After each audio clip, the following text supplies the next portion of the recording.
We are expecting the architect here. Oh, okay. Haven't seen him yet. So. Who's chosen? Brick.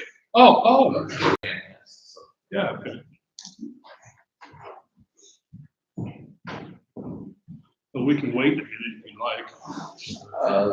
we got a little bit of the agenda ahead of him, so if you want to get started, I want to be respectful of people's time. Oh, yeah. So, All right, I know who I am. Okay, then we'll get started, 6:30. We'll do intros, I thought, because if we do intros every meeting we have every 2 months, then probably by the end of the project, I'll know everybody in the room. Because I have a terrible memory for that, so I'll start. Tell us who we are and maybe whatever is appropriate about this, with our IT department in the corner. My name is Jared Sherwood. I serve as the owner's representative for Virginia Garcia in construction. I've never built a school before, but I've built plenty of medical clinics, most notably the $60 million job in Newburgh. You've seen that clinic is a pretty gorgeous clinic, if I do say so myself. The $24 million one right before that. So, full disclosure, I've never worked with RNC. I don't, Scott and I don't think we know each other, and we don't have any kind of relationship there. But as soon as they decide to start building medical clinics, we probably will have. we're building a few different kinds of things right now. Not many. Elaine Burke, Education Communications for the school district. Lisa Heatherly, I'm a teacher at Faulkner Chapman. Molly Griffiths, parent and employee at Faulkner. Joe Neely, sorry, committee member of Sharon. I'm Carrie Ann, assistant manager of the school district. Stephen Rayback, parent. Scott Rose with RNC Management Group, the owner's rep for the school district. Jeremy Hutchinson, board member. Larry Idle. This is bond committee. Sean Westbrook, facility. Something we need to cover last time we got together was we need to elect a secretary in this group. And my thought to keep track of the minutes and the things that we talked about, so we can publish them because it's public record and report on for the next meeting. My intentions are we'll have a secretary serve under the same conditions that they have set forth in the charter for what Molly and I are doing right now. So would anybody like to be the secretary and keep notes of what we talk about?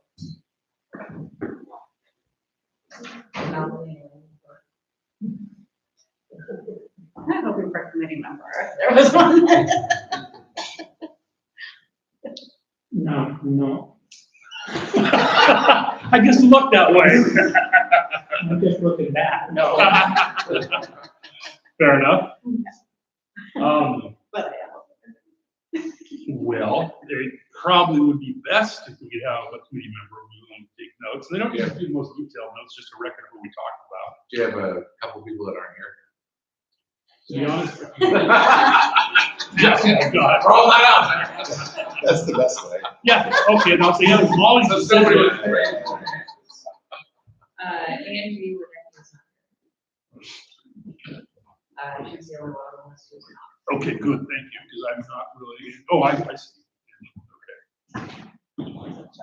Okay.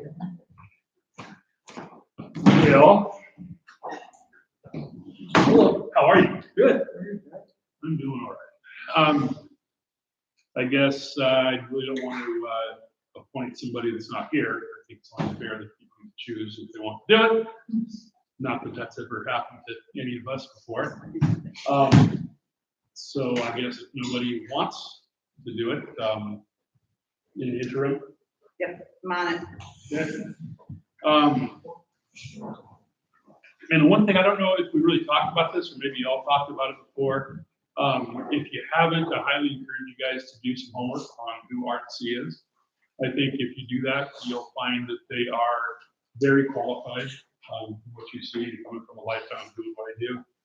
They're good. And if you do, they have a pretty impressive list of projects that you can do in the future.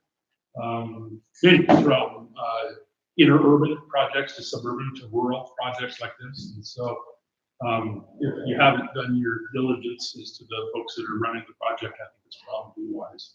Thank you. And we kind of try to pick from the cream of the crop. We've got some good project managers that have got a lot of experience before they came to us that we don't list. We're trying to pick people that are in the construction field, the engineering design field, people formerly from school districts. So kind of a nice compilation as well.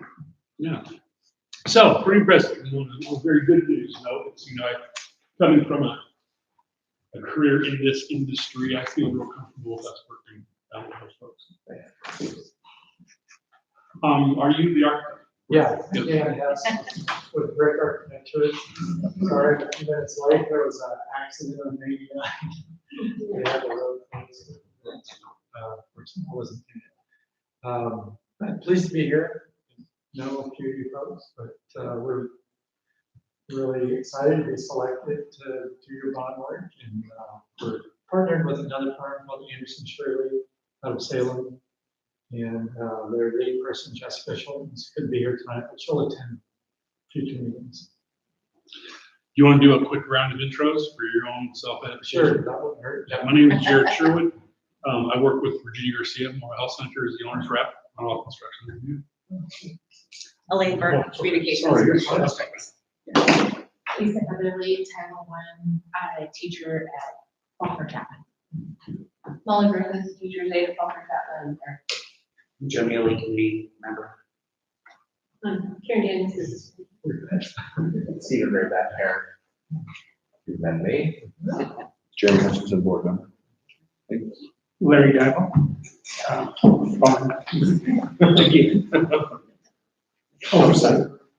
International. And please get going. Adam DeLago, principal at FCS. All right. And so to help us all get on the same page, I'd like to spend just a couple of minutes going over the charter, the details of the charter, of what we're expected as a group to do for construction. Because if you really get into the weeds, there's some ambiguities and contradictions in there. But I think if we apply the litmus test of reasonability to this, we'll see that we'll get the spirit of what the district and what the board is expecting of this organization, this group of people.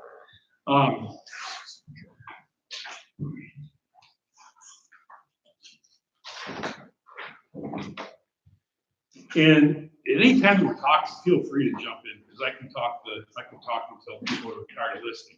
So just jump in if I'm missing something or a lot of things. I'm afraid that we don't know what we don't know, and we all sometimes assume that people have the same. Not that construction is rocket science, but it's just if you know it, you know it. If you don't, you don't. Sometimes we overlook stuff that you don't even see. The overview, I thought was pretty black and white. The authorization, I don't think really deserves conversation. And like I said, correct me if anyone wants to jump in there. The committee authority, and Scott, I don't know how you guys are used to dealing with districts on things like this, but just coming from the background I come from, I'm used to more the OAC structure, and I'm used to a lot more aggressive structure than we have, obviously, in this, because we're held with constraints of the school years. So I don't want to be too presumptuous in what I ask, because what I think is reasonable, but tell me what you think. It says we'll review program progress, spending, and schedules. To that regard, and it says also later in the committee meeting section, it talks about how we'll have all the information to the rest of this group a week before the meetings. So I'm thinking, I would think it'd be reasonable to have RNC provide me or Wally or somebody, whoever's going to set up the email, and send it to everybody, maybe a Gantt chart. The Gantt chart, that's the timeline chart of the construction with all the lines on it, show where we are. Maybe something like that. Sure. And any other report, because that would meet the needs of being able to discuss program progress at the meeting, spending and schedules. Sure. Spending will just be watching the budget as far as we go. I don't see that's going to be. And not a lot has changed the last couple of months, but what I did bring is larger print versions of what I brought last time. But it hasn't changed a whole lot. But certainly bringing on Greg, and we'll talk a little just about the foundation's big set. if you thought you like missed something getting built, no, nothing's got built yet. Yeah. I noticed that, that's why I'm not so used to this schedule. Understood. So that's the nature of the beast. Does anybody have any questions about the community decision-making part of this charter? I think that's pretty succinct, it's pretty clear. This is what our responsibilities are and who's in the chain of command. And Jared, you mentioned that it is a little less structured or intensive than an AOC. And yeah, and that's intentional. So, I know. But for those that don't know, an AOC is an architect, owner, contractor meeting. So we got architect, owner, being the school district and contractor all sitting together and going over very tight specifics, technical aspects of the project. And typically those AOCs, if we're bringing on a contractor early, then they start early before design's complete. But if not, if we're just traditionally bidding it out, then when the contractor starts, we have these AOCs, they typically are weekly. We're going over the status of their schedule, down to the minutia, their contract, any change orders to discuss, any challenges they're having in the field. We'll review things called RFIs, requests for information. We'll review status of submittals and shop drawings. So typically, they're not supposed to buy anything until they've given it to these folks that have reviewed it and said, yes, this is compliant with the contract documents, go ahead and order it. Or something along those lines, they're taking no exception. Sometimes we'll get substitutions. Yeah, I can't get this in the time frame, but I can't get that one thing. So those kinds of things, but it's very, very specific to the project. Your group or your charge as a bond oversight committee is to look at things in a much wider sort of lens, as opposed to us looking at a 100-foot level. You're looking at a 3,000-foot level, looking down and going, okay, are we generally meeting the bond promises? We got a budget, we got a schedule. This is what we told folks we're doing. Do we have a plan to get there? And not so much, what was the answer to R512? You'll never see R512 here in this meeting. So we gotta keep that the higher level. So. And you're probably gonna have to rein me in sometimes. You don't feel bad about doing so. 'Cause I'm used to the uber granular, aspect of this. And I'm the guy who calls the OAC, AOC, whatever we'll call it, meetings twice a week. And so I don't worry. I think the charter is set up well and effective. I think we have a good team of people behind us doing this project, and I really feel good about how the project is going to turn out. And I'm not just blowing smoke. If I didn't think that way, I wouldn't say it. So I feel pretty good about it. But I apologize in advance. Sometimes I do tend to get worried. And I was really it's nice to see. We won't be talking about RFIs changes to construction. That's outside of the auspices of this meeting. So that's. Well, this will be a friendly conversation in AOC. Oh, usually I'm flipping on the contractor when I'm not going to pay for that change. That issue. But I'm looking forward to this being more of a smiling type of community, right? But also too, hey, you schmoes are taking money. But also with that, if you were hearing things from the community, like what's going on with X, or I thought this was going to be in the bond. By all means, please bring those here. We'll try and answer those in real time. And when we start building stuff, I'm hoping it's this group will go do tours as we're building stuff. And you'll ask questions like, well, why are we doing it that way? Or a job will get done and you'll hear rumor like, oh, I hear the cabinets are already falling apart or the parking lot's flooding. Yeah, bring that stuff to us so that, rumor doesn't fester in fact, that we get it here, we can get you those answers. I did have a parking lot flooding down in Elmira for Rich Street District here just a couple weeks ago. The OC came and met and said, hey, what's going on with this? And they didn't know. So we said, well, contractor installed it wrong and he's fixing it. This is what he's doing. So it's good to ask those questions because they may say, well, I heard it's going to cost $27,000 to fix it. The contractor's pocket. Oh, I didn't hear that part. So it's good to ask those questions and get those answers. So. Yeah, I'm really glad you brought that up because the number one rule in this trade is, when you start hearing about a problem or something surfaces, get on top of it immediately. Because if you don't, it's not going to go away. It becomes unmanageable. So yeah, I think I'm glad you brought that up because there's, just by nature of what we're doing. And I'm also glad you brought up the tour schedule, something I was going to talk about later. What I would like to do, I don't expect us to climb up to the roof of the gymnasium and look at the way you propose to do the curbs. But I think it would be a lot easier, it'd be more of a tactile thing if we could actually see, if this committee could see what's happening. Because it makes it easier for all of us, to actually except you, to look at it. So yeah, I think that's a really good idea. Thanks for that. On the committee duties and responsibilities, the first thing is to verify the periodic reports, right? To verify compliance, and I asked Dory about this is the bond programs is approved by the board. And that's pretty much the text of the ballot measure. So if you want to really kind of, not that I want to get too granular about something specific, she said this is what the board puts out. So that's all public knowledge for all of us. And yeah, this B is a little bit of a rabbit hole, but I think we understand, like I said, with litmus test of reasonability, what they're asking to ensure that the bond revenues are expended for the purpose set forth in the bond programs as approved by the board, and the deferred proposals or plans were considered necessary are appropriate. Because that kind of contradicts another section of here, but if we look, and define appropriate, so that becomes then a discussion between the architect, between Scott, between us. So I don't think that it should be our responsibility to get so granular into something like that without the advice of someone on the board who's already placed a tremendous amount of faith in complete this project. And I think C goes without saying. D, maximize bond revenues and by balancing best value, quality, efficiency, and meeting the goals and priorities. And if I remember right, Karen, is one area where I'm really valuing was I was talking to her about the return on the bonds and the interest sales. I'm getting the financial planner world. That's not my world. But she said that we're actually regulated, right?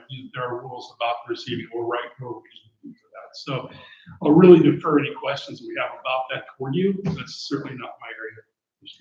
Okay.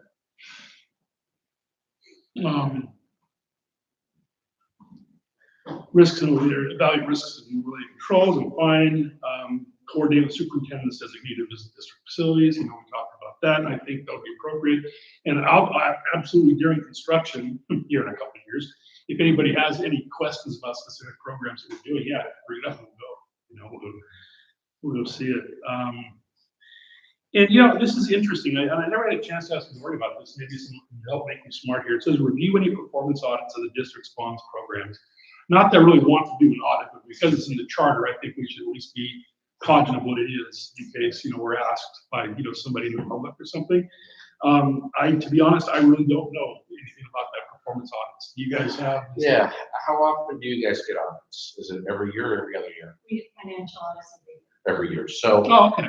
typically it's more mentioned as a financial audit. So what'll happen is the auditors come and camp out for a week and they grill Karen personally.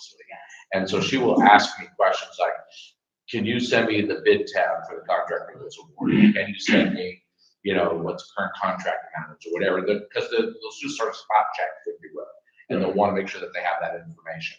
So we'll provide that, and then typically the auditor will give the district a score. So hey, you guys did really well here, and here's where we want to bolster that.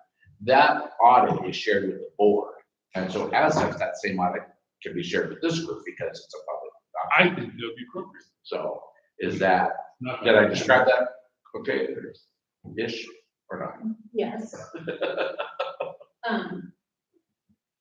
Not much showed up in this year's audit because it was 24-25. So next year's audit will have, I mean, but you can look at this year's audit. No, I don't. Help you sleep. Exactly, right? No, that's when we have. Whatever we want, I can.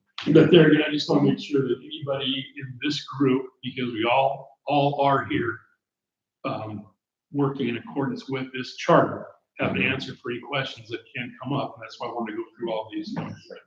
And some, maybe when I'm thinking about audits, maybe one more appropriate to this group is quarterly, our accounting person will do a reconciliation report from Karen, and that reconciliation report is specific to just bond stuff. So that might be a better audit / report. That might be a good point, because that might be something a lot easier to digest when somebody on the street asks you about the progress. I was driving by and saw this.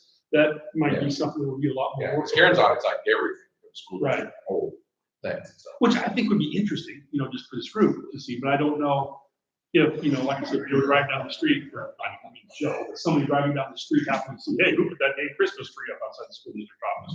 Then we can actually, you know, address that, you know. Okay. Yes, okay, it takes care of the reports, the conflict of interest, we all took care of that, right? Then the big caveat, he perceived allegation of wrongdoing, potential waste, privacy, supervision, compliance. And the only thing I highlighted was district policies. I want to ask Lori to make sure that those work, 'cause I didn't know, are those publicly available? And she said they are. So we all can be held accountable to the district policy standards. Oh, no, okay. Everybody okay so far as where we are? And I think that is it for the community duties responsibilities. Under the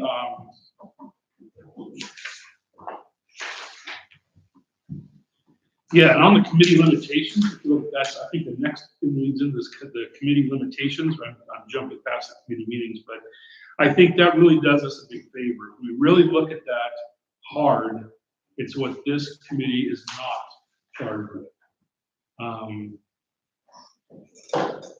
Probably, I don't need to say it, maybe I'm just saying this out loud for my own self-benefit, but there's a lot of things in here that will make our job a whole lot easier. Not have confrontational, you know, once a week OAC meetings. So that's really good. And then on the committee meetings, it says agendas will be established by the committee chair or vice chair. Coordination with staff 1 week before the scheduled meeting. So I was thinking, that's why I said, maybe send Gantz and minutes and stuff, 10 days, it gives me a couple days, get together and email to everybody, or to Molly, so I know she wants to do it. So, yeah, no, it's, I'd be happy to do it. I don't have kids at home or anything like that. So. We're doing this as a team so far. We did the last one jointly. I think we'll get it figured out. Right on. That, I think, was the gist of my questions that I want to talk to about our charter. So does anybody have any input about that? Or anything else that as a group we need to be aware of moving forward? You know, I know that we're in the planning to plan stage right now. As far as we go, we are. So to be honest, I don't really have a whole lot more about what we're doing other than that. You know, I mean, I would like to spend a minute before we leave talking about again how we are relative to that right now. You know, where we are to that is in the charter. But that's really the only thing that I really want to bring up. So, you said you wanted to talk about the. Oh, it looks like the agenda was cops grant was next. I don't even have an agenda. You have. I never saw it.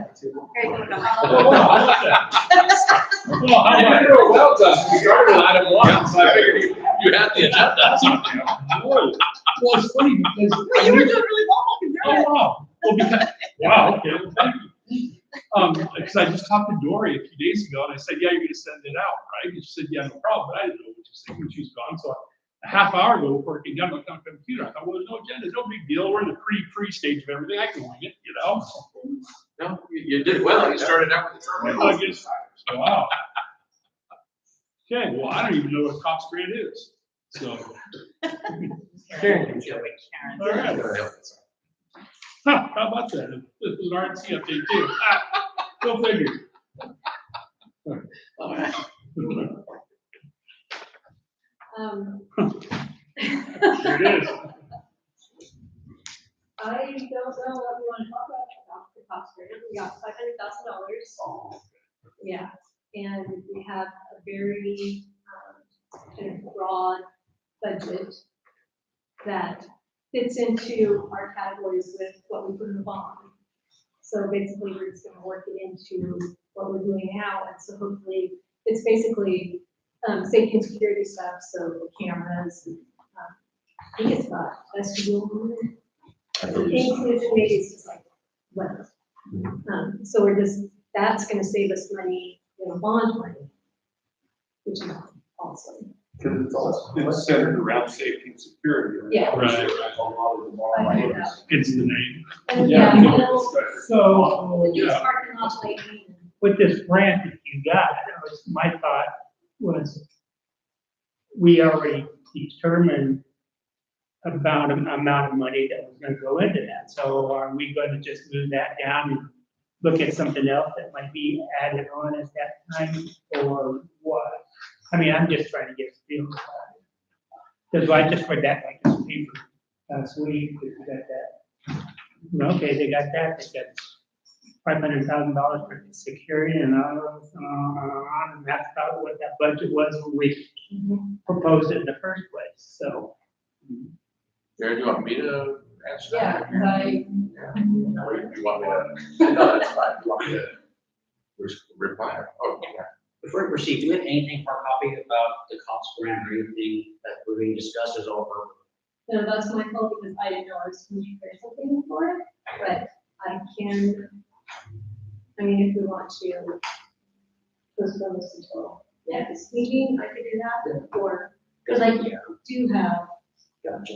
It's just that I'd like to have something hard copy in front of me that we know we're discussing and it's being accurately, I'm not saying it's. No, I totally, Not I good, get it, yeah. but it's accountable. And, We can totally do that.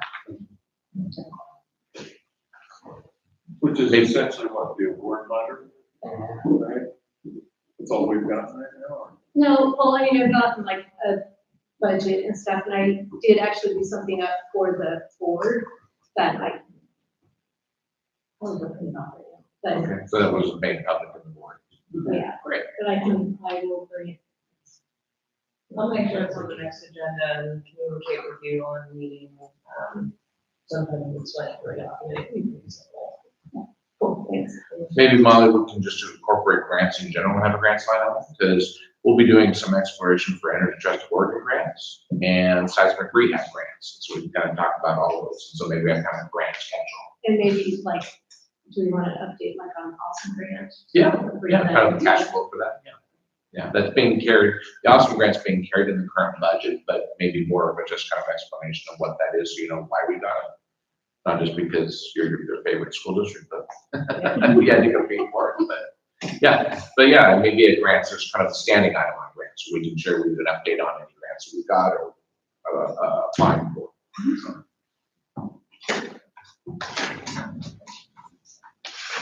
Good. So on the RNC management update. Alright, so what's listed there is, the hiring of Rick and Dan, so that's why Dan is here, so.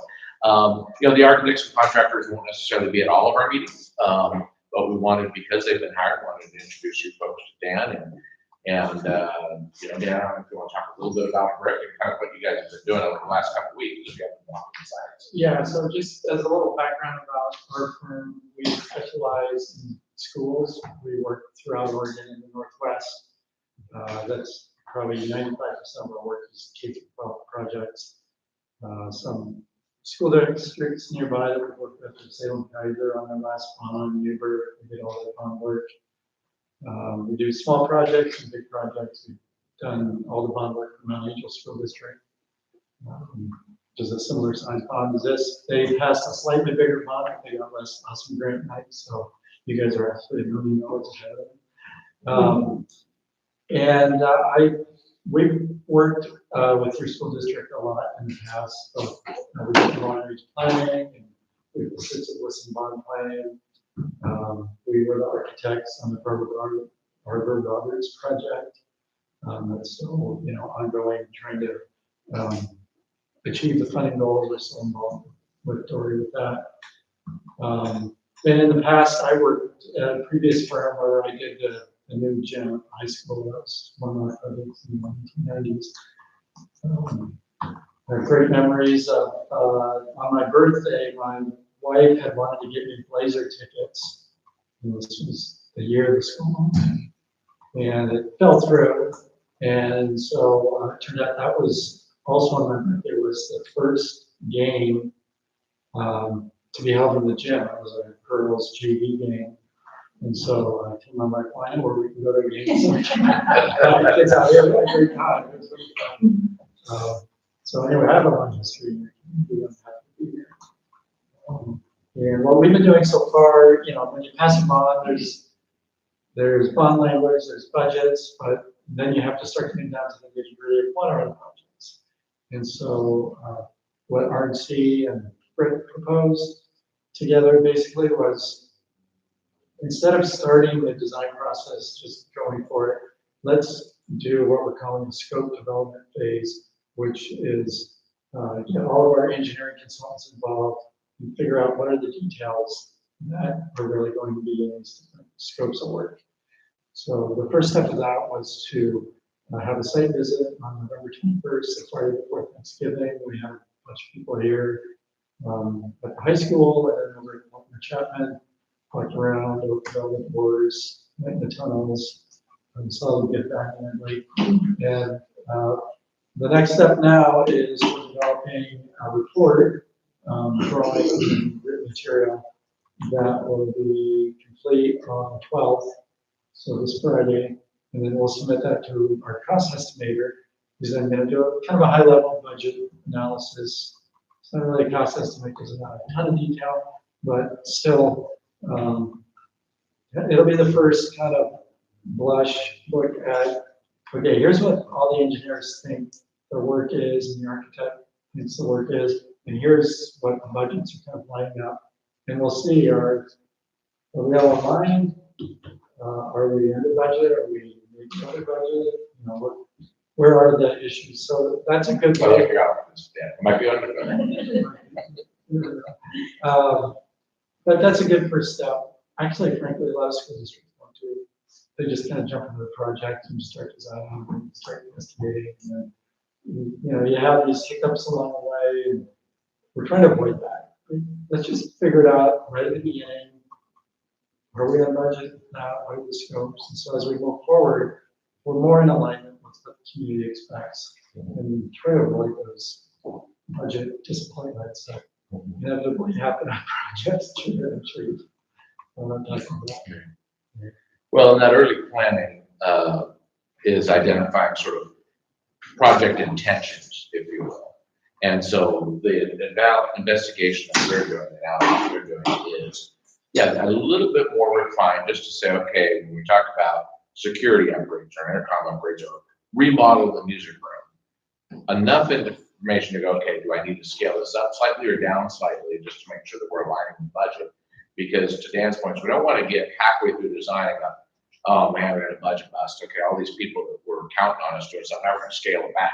So everybody gets, you know, they fall in love with the design or the scope or whatever, and then we just pull the rug out from under it. So it's this initial scoping, which is part of their overall fee. So, you know, they haven't given us the rest of the fee yet, and we have, you know, fee caps for that. But this just really makes sure that we're all in alignment, as Dan said. But the other component is, and we'll go over this budget, is we don't know what we're going to do or what we can do in summer 26. Summer 27, it'll look like, you know, rabbits all over your building. I mean, stuff everywhere. Everything's happening. Summer 27 is going to be really, really busy. Summer 26 lighter, but what we want to do is move some things into summer 26, and we'll figure out that dialogue here in January.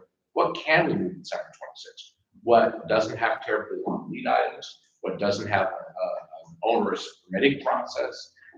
You know, what is something we can move on just pretty quickly because it's fairly simple, straightforward to design, whatever that might be. So their analysis will help sort of break that out. Because you'll see in the budget, I've got 0 for summer 26. Everything right now is in summer 27. So we'll do a budget reconciliation, you know, late January or February and say, okay, now we're going to pull this stuff up because now we know what this stuff is. So The other budget benefit to this is, you know, part of the challenge for an architect when you're starting a project like this is putting together a fee that really accurately reflects the work. And if the work isn't really defined, what often happens is our consultants maybe try to play it safe with their fees, and that just kind of pushes everything up. And what I would prefer is we kind of figure out what it is, and then give me a fee for that, and that, and that, and not make assumptions that really aren't there. it just helps you, yeah, stretch your dollars more. Same thing if you gave a contractor one floor plan and kind of judged verbally said, well, this is what I want to do. You're going to get a very fat price. But if you're very specific and detailed and technical in your plans and specifications, then you're going to get a sharpened price that's more refined, ideally. So. All right, moving on to budget review. All right. So like I say, nothing new here, but maybe more visible, so, because it's less shrunk. So I'm going to put 3 down this way, put the rest down this way. Okay, so this budget you're going to see is the most granular you will see throughout the entire process. What I'm trying to show you is kind of behind the scenes what goes on. Future meetings will have more of a budget summary, okay?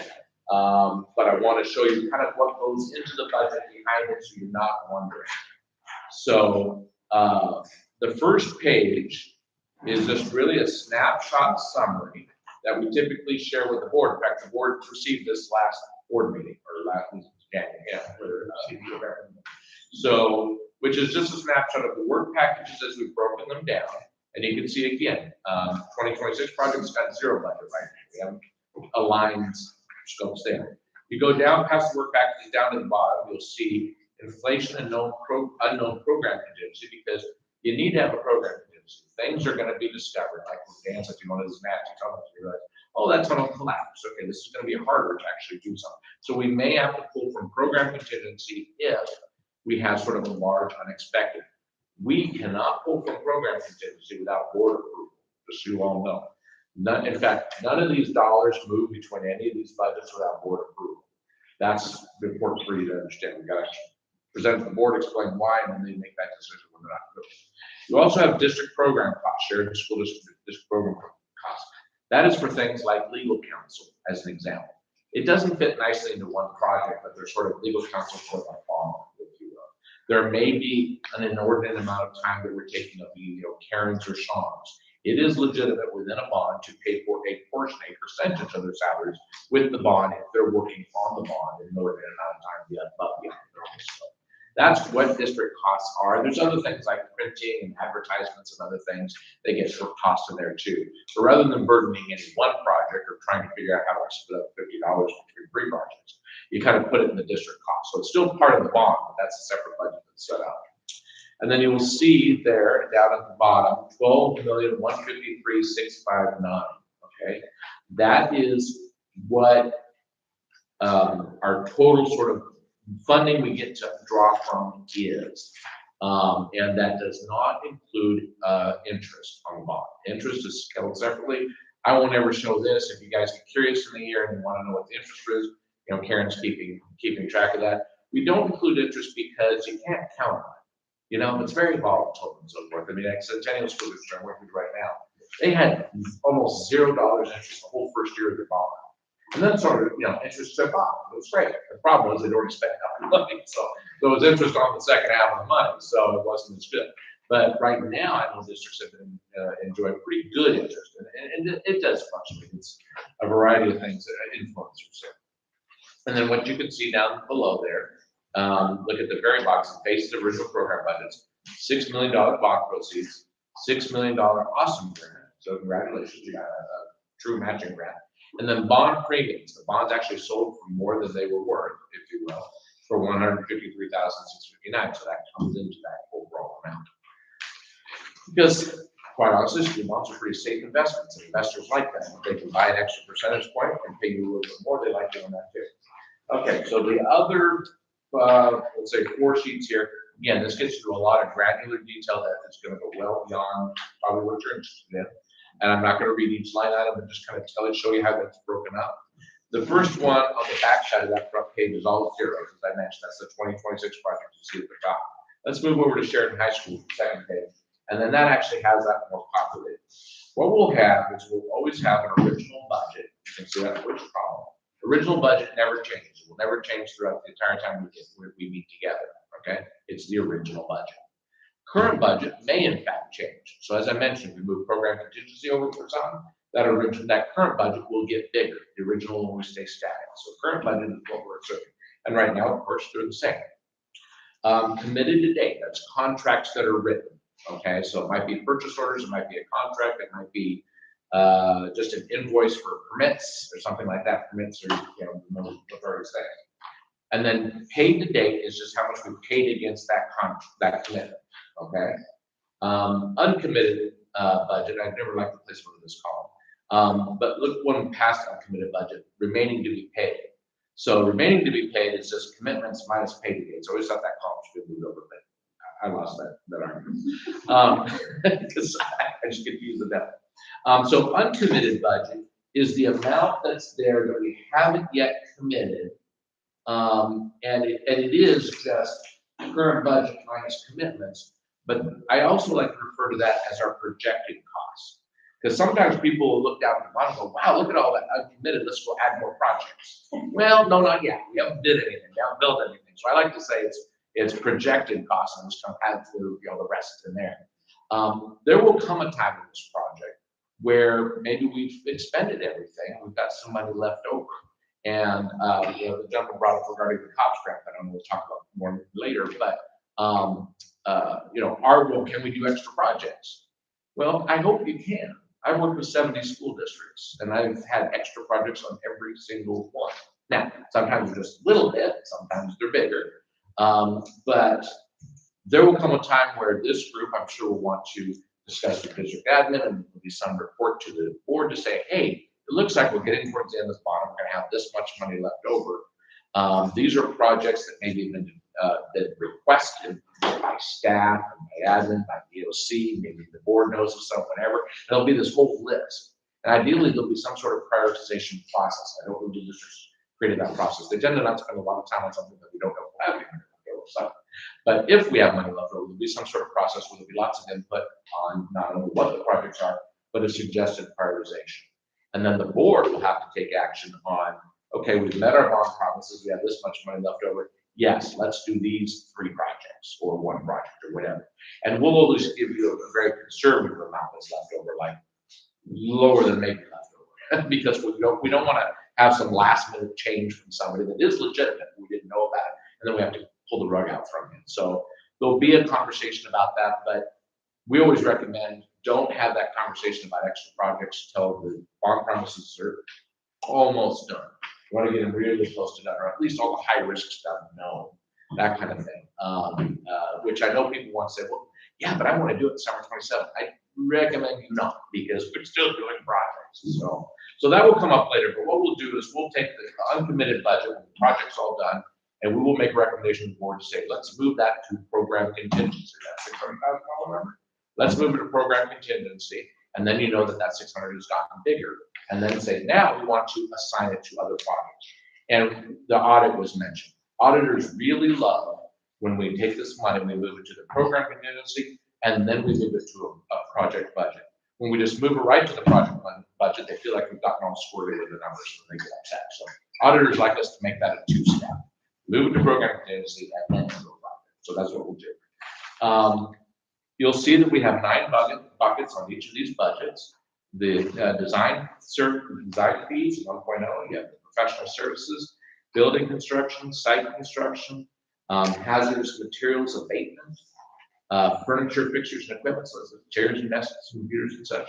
You'll see permits. I know we don't like to talk about those, but there's one thing. You have client direct costs. Typically, we don't have anything in there because we're carrying that direct cost, district cost budget as its own line item.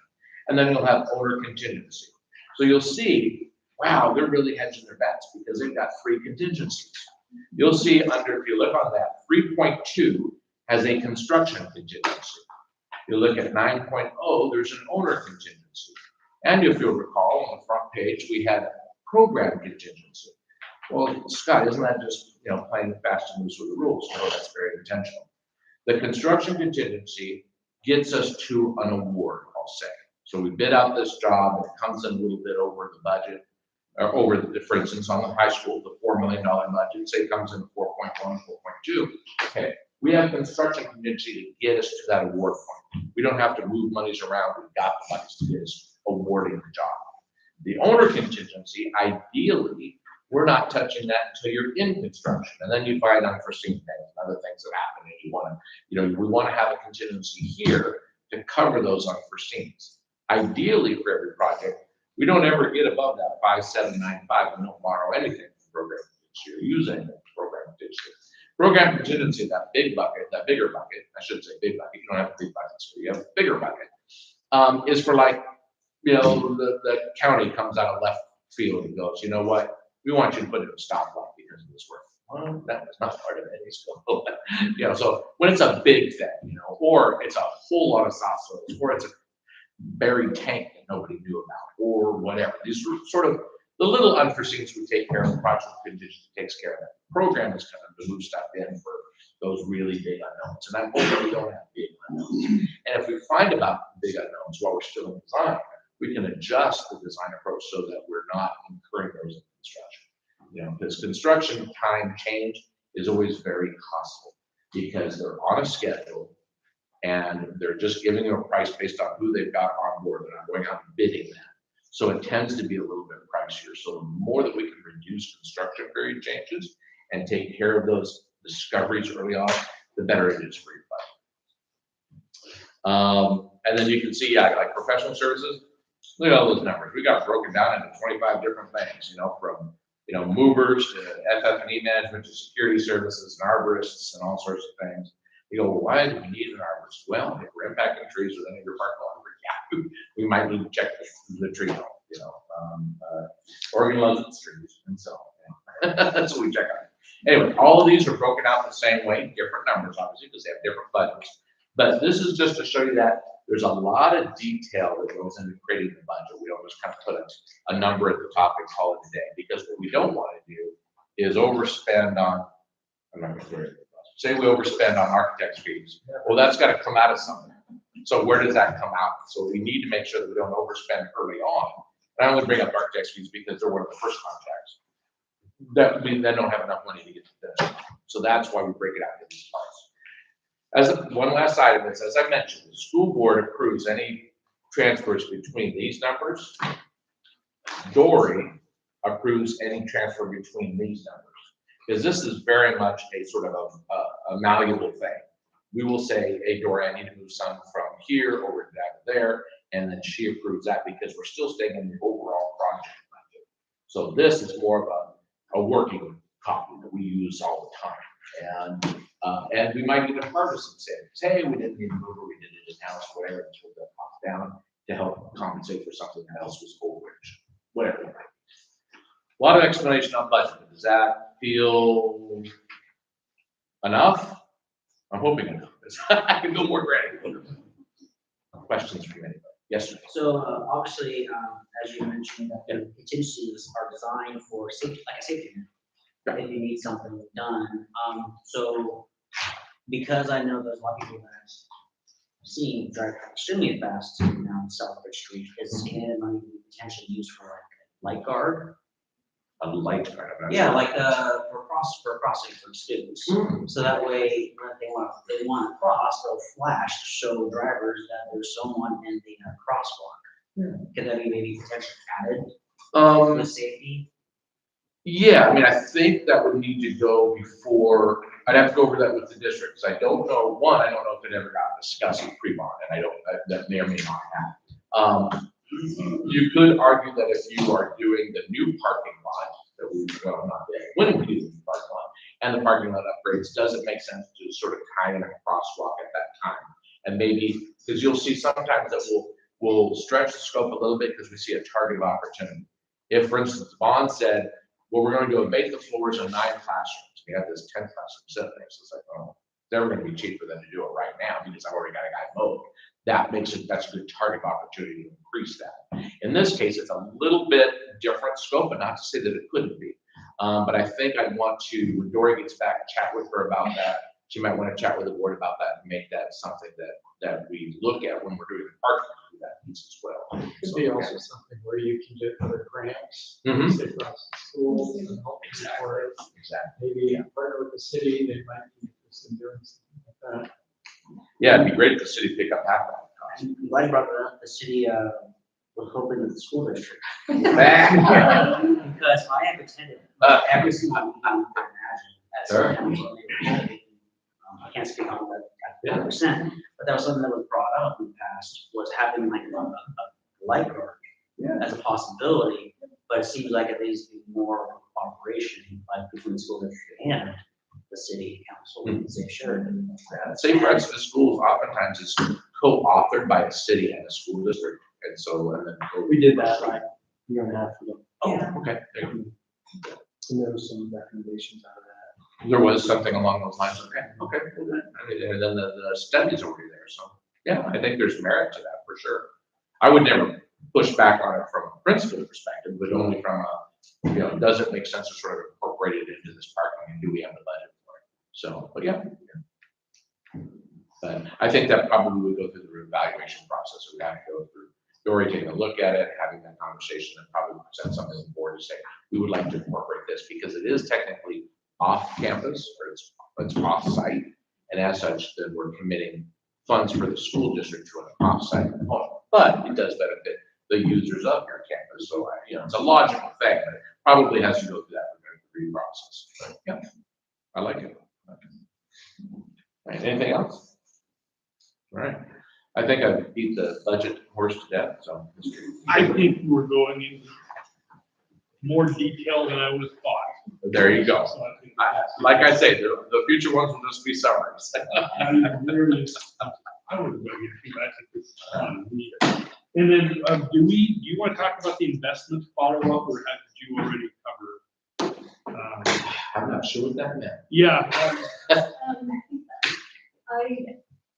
Yes, Oh. I think there was a question about what we do with money, and right now I said it's in our LTIP account. So far, we've made $63,495.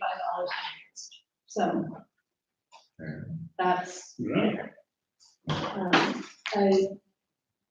We've got, the big chunk is in our bond LTIP account.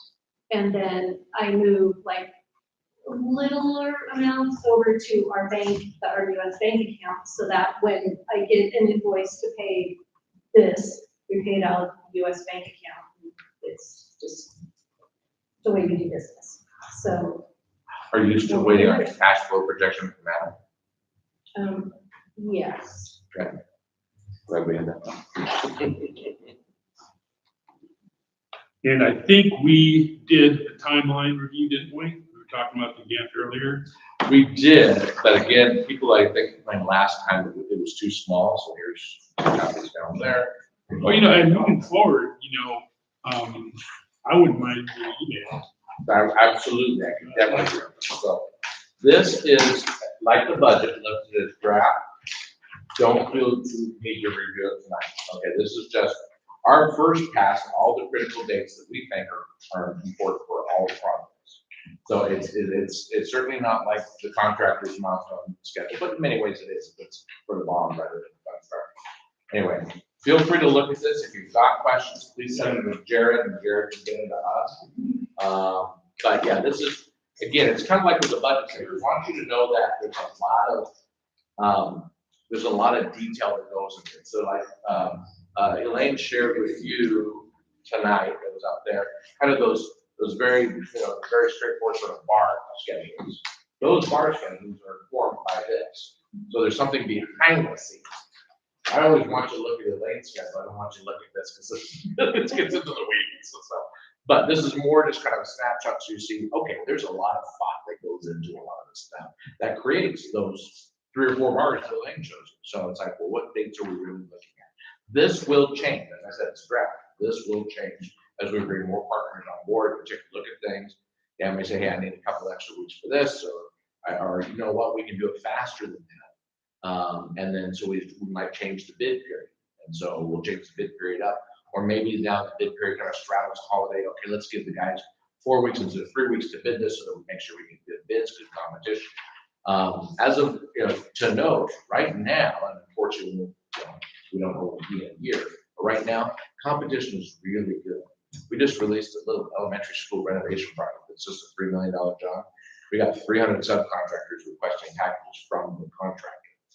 300 subcontractors. So now not all that will bid. That's really good. I just opened up last week a fire alarm replacement at a high school. Just a simple, kind of a dirty job. Fire alarm replacement at a high school. I got 6 bids. I was hoping for 2 and I got 6. And 3 of the 6 were on our budget. So I feel good right now where construction is. There's a lot of people that are hungry. There's not as much work, and so that's great. Obviously, I have no idea what's going to be happening a year from now, or not even a year from now. in terms of when we start solidifying design packages, putting those out, so. But right now, things are pretty good. Okay, real quick before on the communications, we're pushing time. I made myself off the agenda, which existed, was something that I meant to bring up earlier. It says under public comment at school board meetings, I saw under the authorization part of the charter, it does say that we will make periodic updates to the school board. So is that does that mean that we, I guess asking this, it looks to me like we need to put something together and have one of us show up at all the school board meetings to say this is where we are. And that's, I'll probably, unless somebody else wants to, I'll probably just do it. I think I might check at the charter, because I don't know that it's every school board meeting. I think it was either quarterly or It doesn't something. specify, under the authorization of the charter, it doesn't specify, it says periodic. Got it. When there's nothing, my vote is to go to the next school board, tell them where we are, and then obviously there's nothing to say. Until there's something to say, we won't go back. That's my vote. Easier to ask for forgiveness than beg for permission, or easier to beg permission than ask. Guys, you know. All right, communications. Communications, all right, just a couple things to keep you in the loop on. So one, we are developing, I didn't print these off for everybody, we're calling them the coming soon signs. So these will actually be kind of like yard sign printed size, and they will be actually at the locations around our campuses where work is being done. And those will kind of live there for the next couple of years. The reason I'm not printing these yet, and the one change that's going to come on here is that I'm actually going to put a QR code on these so people can scan them and we have a place to actually post pictures and things as we're making progress, if we get videos and things like that. So we are going to add a QR code to these, but there's about 6 of them just for different areas around where work is going to be done. So you'll have one of these in your building. Things like that. So just to know that these will be probably another month or so. It might be after the holidays by the time I get the website built out. But those are coming. Also, we are doing a update that you got just out to our voters, just to let them know where we are and kind of communicate those timelines that we're talking about. Here's what we've done so far, and also that, again, communicating that message. The majority of the work is 27. We're looking for projects we can pull into 26. And make sure folks know the latest and greatest, and an opportunity to say thank you for passing on. Just the last note on there is that, as I mentioned, I'm going to try to turn this around and see if I can do this backwards. So I kind of have been working a little bit more on the bond website, and one of those updates is building out, so matching those signs. An area that just shows updates. So there's kind of, it doesn't match the work packages completely. It's more based on the areas around the buildings. But I kind of have highlighted 6 different areas around the buildings where we're doing work. And then if you click on these, you can go into some pictures and things we'll start posting as there's work being done in each of those areas. So that's being built out on the website, and you will be able to get there from the QR codes on the signs when they're around. So if people are asking, definitely send them to the website, because that's where we're housing information as it comes. Questions? All right. Does anyone else have anything good for you? It says public comments. I don't know if anybody's been online or not. Oh, you're online. Okay. thank you, Scott. Thank you. Yes, I think the other thing we just wanted to comment on that is, again, for the charter, if folks that you're talking to in the community want to comment on the bond, the way the charter is set up is that public comment is taken at the board meetings. So we wanted to make sure that was super clear. So if you're talking to folks, you know where to direct them from public comment, because the board meets more frequently than we do, and that gives them more of an opportunity to have those comments. Those will then roll in either from our board reps or from our chair. We'll get them here through that, but bring some clarity on that. Makes sense. I will try it again then. Anything else for the good of the board? 7:29, and we're adjourned. Hi. Sorry, I didn't realize it was just an hour. That's why I didn't reach it. You look preloaded for like an hour and a half.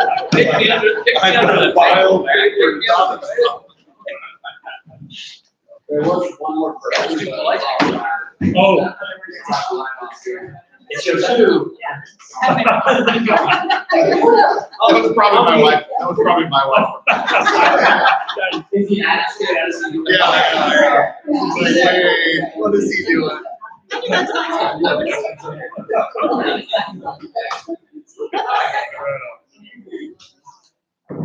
She's gonna at least be our one fan. There you go. Oh, my word. Yeah. Yeah, like you're doing. Yeah.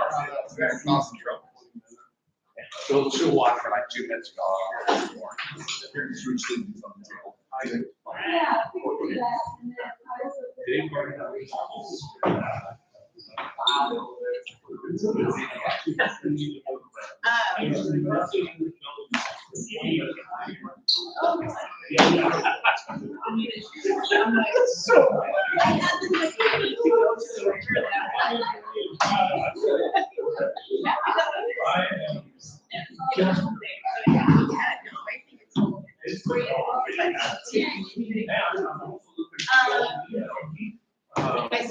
So you want to-